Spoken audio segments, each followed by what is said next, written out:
अस्सलाम वालेकुम दोस्तों। तो आज की वीडियो में हम बात करेंगे कि क्या यूट्यूबर बनने के लिए या यूट्यूब चैनल खोलने के लिए आपको कोई भी जो है पैसे लगते हैं कि नहीं।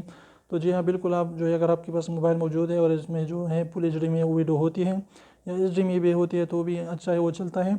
तो आप अपने जीमेल के ज़रिए यूट्यूब चैनल खोल सकते हैं बिल्कुल फ्री में, कोई भी इसके पैसे नहीं लगते हैं। और अपनी वीडियोस बनाते जाए, उसको अपलोड करते जाएँ। लेकिन अगर आप जो है माइक ख़रीदना चाहते हैं या इसके ज़रिए ट्राईपॉड वगैरह लेना चाहते हैं तो इससे भी आपको जो है थोड़ी सी आपकी 1000-2000 की आपको जो है इस पर इन्वेस्ट करना पड़ता है। लेकिन अगर आप अपने मोबाइल से ही शूट करते हैं, मोबाइल से ही जो है सब कुछ करते हैं तो कुछ भी आपके लिए जो है इससे जो है पैसे नहीं देने पड़ेंगे और आप फ्री में अपना यूट्यूब चैनल जो है खोल सकते हैं और उससे पैसे कमा सकते हैं। तो उम्मीद करता हूँ छोटी सी वीडियो को इन्फॉर्मेटिव लगी। वीडियो अच्छी लगी तो प्लीज़ वीडियो को लाइक करना ना भूलें।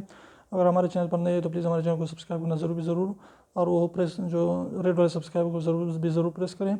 कोई भी जो इसके चार्जेस नहीं लगते, बिल्कुल फ्री, एक भी इसका पैसा नहीं लगता। तो अभी इसे निकाल लीजिए, उसको प्रेस कर लीजिए।